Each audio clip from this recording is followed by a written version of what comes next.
ನಮಸ್ಕಾರ ನಮಸ್ಕಾರ. ಇವತ್ತು ಜ್ಞಾನ ಯೋಗ ಬಳಗ ವಿಜಯಪುರ ಶ್ರೀ ಸಿದ್ದೇಶ್ವರ ಸ್ವಾಮಿಗಳು ಒಂದು ಕಥೆಯನ್ನು ಹೇಳಿದರು. ಅದು ನನಗೆ ಭಾಳ ಇಷ್ಟ ಆಯಿತು. ಅದನ್ನು ನಿಮ್ಮೆಲ್ಲರೆದುರಿಗೆ ಹಂಚಿಕೊಳ್ತಾ ಇದ್ದೇನೆ. ಆದ್ಮೇಲೆ ಬದುಕು ಅಂದ್ರೆ ಏನು ನೋಡ್ರಿ, ಎಷ್ಟು ಇದು ಒಂದು ವಿಚಿತ್ರವಾದಂಥ ಶಬ್ದ.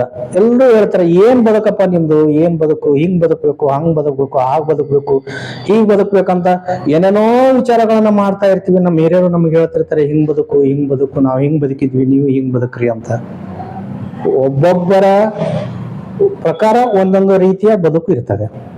ಅದಕ್ಕೆ ಉದಾಹರಣೆಯಾಗಿ ಸಿದ್ದೇಶ್ವರ ಸ್ವಾಮಿಗಳು ಹೇಳ್ತಾರೆ, ಬುದ್ಧ ಹೇಳ್ತಾನಂತೆ ಪ್ರೀತಿ ಮತ್ತು ಶಾಂತಿನೇ ಬದುಕು ಅಂತ. ಅದೇ ಪ್ರಕಾರ ದುರ್ಯೋಧನ ಹೇಳ್ತಾನಂತೆ ಹಠ ಮತ್ತು ಛಲ ಎನ್ನುವುದೇ ಬದುಕು. ಏಕಲವ್ಯ ಹೇಳ್ತಾನಂತೆ ಗುರಿ ಅನ್ನೋದನ್ನೇ ಬದುಕು ಅಂತ. ಯುಧಿಷ್ಠಿರ ಹೇಳ್ತಾನೆ ಧರ್ಮ ಅನ್ನೋದನ್ನೇ ಬದುಕು ಅಂತ. ಭೀಷ್ಮ ಹೇಳ್ತಾರೆ ಪ್ರತಿಜ್ಞೆ ಅನ್ನೋದನ್ನೇ ಬದುಕು ಅಂತ. ಒಬ್ಬ ಸಂತ ಹೇಳ್ತಾನೆ ಭಕ್ತಿ ಅನ್ನೋದು ಬದುಕು ಅಂತ. ಒಬ್ಬ ಸನ್ಯಾಸಿ ಹೇಳ್ತಾನೆ ವೈರಾಗ್ಯ ಅನ್ನೋದು ಬದುಕು. ಅಲೆಕ್ಸಾಂಡರ್ ಹೇಳ್ತಾನೆ ಯುದ್ಧ ಅನ್ನೋದೇ ಬದುಕು.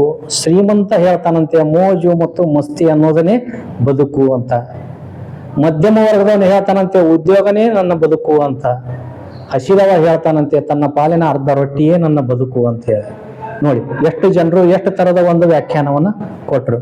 ಹಿಂಗೆ ಒಬ್ಬೊಬ್ಬರದು ಒಂದೊಂದು ರೀತಿಯ ಬದುಕು ಕಾಣಿಸ್ತದೆ. ಅವರವರ ಆಲೋಚನೆಯಂತೆ ಅವರವರು ಬದುಕನ್ನ ಸಮರ್ಥಿಸ್ತಾರೆ.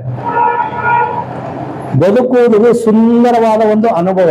ಪ್ರತಿದಿನ, ಪ್ರತಿ ಗಂಟೆ, ಪ್ರತಿ ನಿಮಿಷ ಎಲ್ಲವೂ ಅಮೂಲ್ಯವಾದದ್ದು. ನೋಡ್ರಿ, ಎಲ್ಲವೂ ಅಮೂಲ್ಯವಾದದ್ದು. ಈ ಯಾವುದೂ ಹಿಂತಿರುಗಿ ಬರೋದಿಲ್ಲ. ಒಮ್ಮೆ ಹೋದ್ರೆ ಯಾವುದನ್ನು ಹಿಂತಿರುಗಿ ಬರೋದಿಲ್ಲ. ಒಮ್ಮೆ ಕಳೆದರೆ ಮುಗಿಯಿತು. ನೋಡ್ರಿ, ಎಷ್ಟು ವಿಚಿತ್ರವಾಗಿದೆ. ಆದ್ದರಿಂದಲೇ ಪ್ರತಿ ಕ್ಷಣದ ಬದುಕು ನವನವೀನವಾಗಿರುತ್ತದಂತೆ. ಪ್ರತಿ ಕ್ಷಣದ ಬದುಕು ನವನವೀನವಾಗಿರುತ್ತದಂತೆ. ಹೀಗೆ ನಮ್ಮ ಬದುಕು ಅನಿಶ್ಚಿತ ಕೂಡ ಅಂತ. ಯಾವುದನ್ನು ನಿಶ್ಚಿತ ಅಲ್ಲ ನಮ್ಮ ಬದುಕು.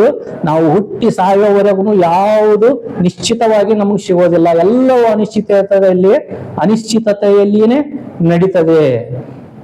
ಮುಂದಿನ ಕ್ಷಣ ಏನೆಂದು ಯಾರಿಗೂ ಗೊತ್ತಿಲ್ಲ. ನೋಡ್ರಿ, ಭಗವಂತ ಎಷ್ಟು ತನ್ನ ಹತ್ರ ಕೀಲಿ ಇಟ್ಕೊಂಡಿದ್ದಾನೆ.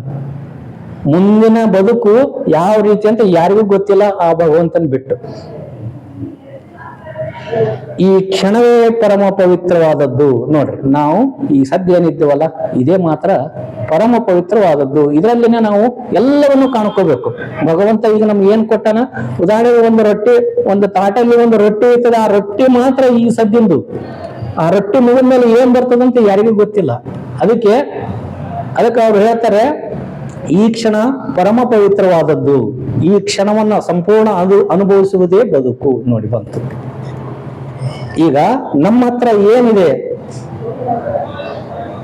ಅದು ಮಾತ್ರ ಪವಿತ್ರ, ಅದೇ ಬದುಕು.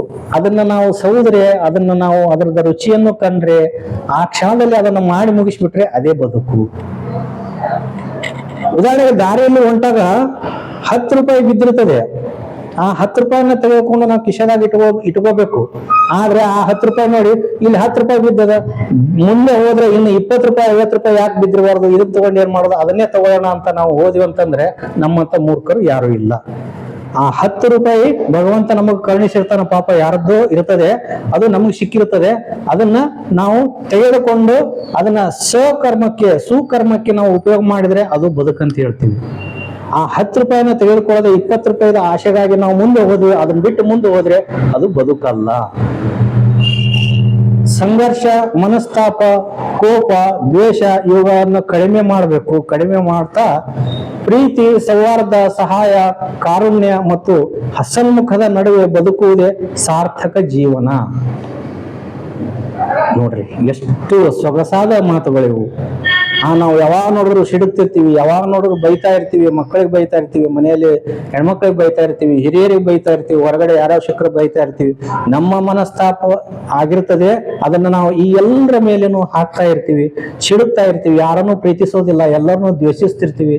ಅವನು ಹಂಗೆ, ಇವನು ಹಿಂಗೆ, ವೃತ ಆರೋಪಗಳನ್ನ ಮಾಡ್ತಾ ಇರ್ತೀವಿ. ಅದೆಲ್ಲವೂ ನಮ್ಮ ಸಂಕಟಕ್ಕಾಗಿ ಇನ್ನೊಬ್ಬರ ಮೇಲೆ ನಾವು ಇದನ್ನೆಲ್ಲ ಹಾಕ್ತಿರ್ತೀವಿ. ಅದು ಒಳ್ಳೆಯದಲ್ಲ, ಸಂಘರ್ಷ ಒಳ್ಳೆಯದಲ್ಲ, ಮನಸ್ತಾಪ ಒಳ್ಳೆಯದಲ್ಲ, ಕೋಪ ಒಳ್ಳೆಯದಲ್ಲ, ದ್ವೇಷ ಒಳ್ಳೆಯದಲ್ಲ. ಇದನ್ನೆಲ್ಲ ಬಿಟ್ಟು ಪ್ರೀತಿ ಮಾಡ್ತಾ, ಸೌಹಾರ್ದದಿಂದ ಸಹಾಯ ಮಾಡ್ತಾ, ಕಾರುಣ್ಯ ತೋರಿಸ್ತಾ ಮತ್ತು ಹಸನ್ಮುಖದಿಂದ ಬದುಕುವುದೇ ಸಾರ್ಥಕ ಜೀವನ ಅಂತ ಗುರುಗಳು ಸಿದ್ದೇಶ್ವರ ಸ್ವಾಮಿಗಳು ಈ ಮಾತನ್ನ ಹೇಳ್ತಾರೆ. ನಮ್ಮ ಚಿಂತನೆ ಸಕಾರಾತ್ಮಕವಾಗಿದ್ದರೆ ಆ ಕ್ಷಣದಲ್ಲಿ ಒಂದಷ್ಟು ಚೈತನ್ಯ ಕೂಡ ಮೂಡುತ್ತದೆ ಅಂತ ನೋಡ್ರಿ.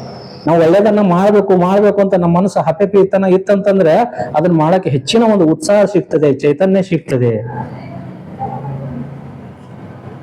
ಅದಕ್ಕಾಗಿ ನಮ್ಮ ಚಿಂತನೆಗಳು ಯಾವಾಗಲೂ ಸಕಾರಾತ್ಮಕವಾಗಿರ್ಬೇಕಂತೆ.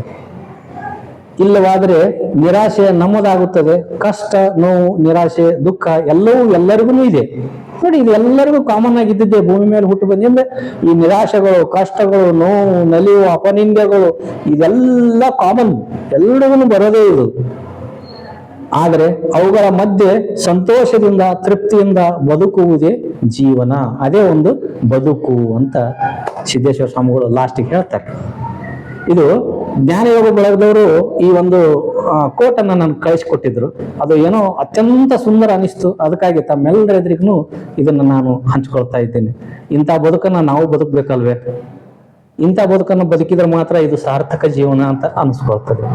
ಅದನ್ನ ಬಿಟ್ಟು ದ್ವೇಷದಿಂದ, ಪರ ನಿಂದೆಯಿಂದ, ಮೋಸ ಮಾಡೋದ್ರ ಜೊತೆಗೆ ಯಾವಾಗಲೂ ಕೆಟ್ಟ ವಿಚಾರಗಳಲ್ಲಿ ಇನ್ನೊಬ್ಬರಿಗೆ ತೊಂದರೆಯನ್ನು ಕೊಡ್ತಾ ನಾವು ಖುಷಿ ಪಡೋದು, ಇದು ಯಾವುದು ಬದುಕಲ್ಲ. ಎಲ್ರಿಗೂ ಬೇಕಾದ ವ್ಯಕ್ತಿ ಆಗ್ಬೇಕು. ನಮ್ಮ ಆಡು ಭಾಷೆಯಲ್ಲಿ ಹೇಳ್ತಾರೆ ನೋಡ್ರಿ, ಅವನು ಎಲ್ಲರ ಬಾಯಲ್ಲಿ ಬೆಲ್ಲ ಆಗಿರ್ತಾನೆ ಅಂತ. ಆ ತರ ಬದುಕುವುದೇ ಬದುಕು, ನಿಜವಾದ ಸುಂದರವಾದ ಬದುಕು. ಈ ದೃಷ್ಟಿಯಿಂದ ನಾವು ನೀವೆಲ್ಲರೂ ಕೂಡ ಒಂದು ಒಳ್ಳೆ ಬದುಕನ್ನ ಬದುಕೋಣ, ಆ ಬದುಕಿಗೆ ಒಂದು ಅರ್ಥವನ್ನು ಕಲ್ಪಿಸ್ಕೊಳ್ಳೋಣ ಅಂತ ಈ ಸಂದರ್ಭದಲ್ಲಿ ತಮ್ಮೆಲ್ಲರಿಗೂ ಹೇಳ್ತಾ, ನನ್ನ ಇಲ್ಲಿಯವರೆಗಿನ ಟ್ರಿಪ್ಪಿಗೆ ನೀವು ಹೇಗೆ ಒಂದು ಸಪೋರ್ಟ್ ಮಾಡಿ ಒಂದು ಕಾಮೆಂಟ್ ಹಾಕೋದಾಗ್ಲಿ, ಒಂದು ಲೈಕ್ ಮಾಡೋದಾಗ್ಲಿ, ಒಂದು ಸಬ್ಸ್ಕ್ರೈಬ್ ಮಾಡೋದಾಗ್ಲಿ, ಅಥವಾ ಒಂದು ಬೆಲ್ ಬಟನ್ ಒತ್ತೋ ಹಾಗೆ ಮಾಡ್ತಾ ಇದ್ದೀರಲ್ಲ, ಅದೇ ತರ ಮಾಡಿದರೆ ಏನೋ ಒಂದು ನನಗೂ ಒಂದು ಯಶಸ್ಸಿನ ದಾರಿ ಸಿಗ್ತಾ ಇದೆ. ಅದನ್ನ ಬೇಗ ಹೋಗಿ ಮುಟ್ಕೊಳ್ತೀನಿ. ಅದಕ್ಕಾಗಿ ತಮ್ಮೆಲ್ಲರ ಸಹಾಯ ಮತ್ತು ಸಹಕಾರ ಇರಲಿ ಅಂತ ಈ ಸಂದರ್ಭದಲ್ಲಿ ಹೇಳ್ತಾ ಇನ್ನೊಮ್ಮೆ ಹೇಳ್ತೀನಿ, ಎಲ್ಲರ ಬದುಕು ಉತ್ತಮ ಬದುಕಾಗಲಿ. ಗುರು ಹಿರಿಯರ ಆಶೀರ್ವಾದ ಮಾಡಿದಂತೆ ಉತ್ತಮವಾದ ಸೌಂದರ್ಯ ಭರಿತವಾದಂತಹ ಬದುಕೋಣ, ಎಲ್ಲರೂ ಬದುಕೋಣ ಅಂತ ಈ ಸಂದರ್ಭದಲ್ಲಿ ಹೇಳ್ತಾ ನನ್ನ ಎರಡು ಮಾತುಗಳನ್ನು ಮುಗಿಸ್ತಾ ಇದ್ದೀನಿ. ಧನ್ಯವಾದಗಳು.